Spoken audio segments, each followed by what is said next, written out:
everybody, welcome to my channel. My name is Emily. If you're new to watercolor, you may have heard the terms masking fluid or liquid frisket or drawing gum, and you might be wondering, what are those? Do I need them? Will they help me paint better? Well, for this video, I'll be answering all of those questions and more while I demonstrate how I use masking fluid to paint the white spots on this monarch butterfly's wings. If you're curious about this or you're intrigued, be sure to watch all the way to the end.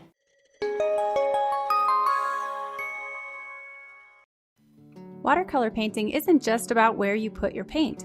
It's also about where you don't. Every good painting has a variety of values, areas of contrast, and highlights, which are the brightest spots and often the areas of most interest. With watercolor, more than any other medium, you need to plan in advance where you're going to put those highlights so that you can paint around them, or in today's example, protect those highlights using a masking tool. Masking fluid, also called liquid frisket or drawing gum, is a liquid latex that can be painted on, repels water and paint, and peels off without leaving a mark. It is so helpful for protecting small highlights on your painting, giving you freedom to apply broad brush strokes across your surface without covering any key areas. I almost always sketch my subject first, carefully noting where the highlights will go. I decided to start my painting with the insides of the monarch butterfly's wings. I noticed in my reference photo that some of the white spots in the wings are actually in shadow, so I squint and try to match all of my values to the reference. I add a few more layers and intensify the colors in the wings, and then paint the red flower in the background. I will actually apply the masking fluid over both painted areas and unpainted areas inside the wings.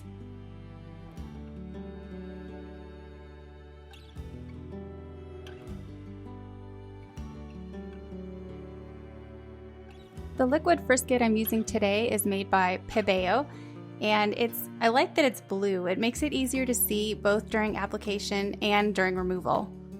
There are so many good brands out there. Just read reviews and experiment and you'll find one that you like best. As always, if you'd like to see a list of my supplies used in this video, you can check out the description below. A couple of important tips here. Do not use brushes you actually care about. I use only small, cheap brushes that I buy wholesale or in large packs at Hobby Lobby that are just designated for this purpose.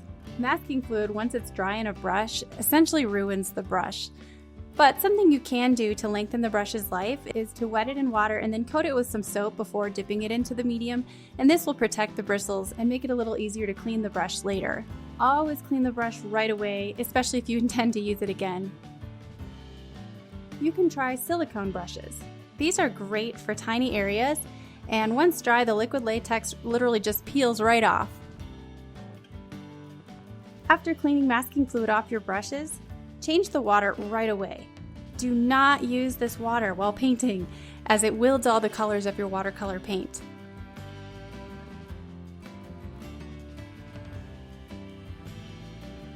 Allow the masking fluid to completely dry before painting over it.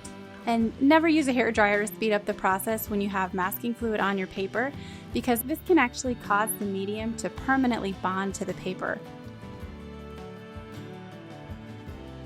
I'm actually offering these tips because, believe me, I've made every single one of these mistakes.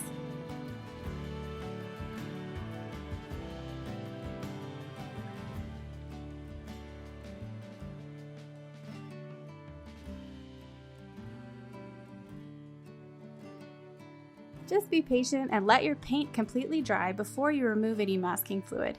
The last thing you want is for your carefully preserved white spots to be smudged during premature frisket removal. To remove the liquid frisket, you can use an eraser or the reverse end of a brush. As you can see, I gently scraped off the masking fluid just using the end of a brush. And this is such a fun, almost magical thing to see.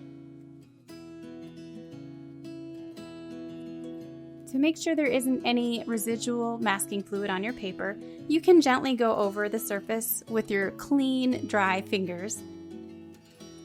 If some of your white spots are too large or the edges just feel really hard and harsh, you can easily go in with a small damp brush and soften those edges Or what I did was I took some more black paint on my small round brush and painted around the spots until I was happy with their shape and size.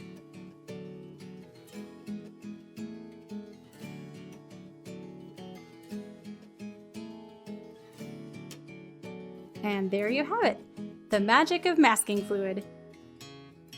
I think masking fluid is an essential item on the supply list for any watercolor artist, but just try it for yourself and see what you think. I hope you enjoyed this video. If you did, please be sure to give it a like and hit the subscribe button if you're new here. And be sure to share it with all your friends who might be interested in watercolor painting. If you have any questions or comments about how to use masking fluid, please leave them below and I'll be sure to answer each and every one. Thank you so much for watching.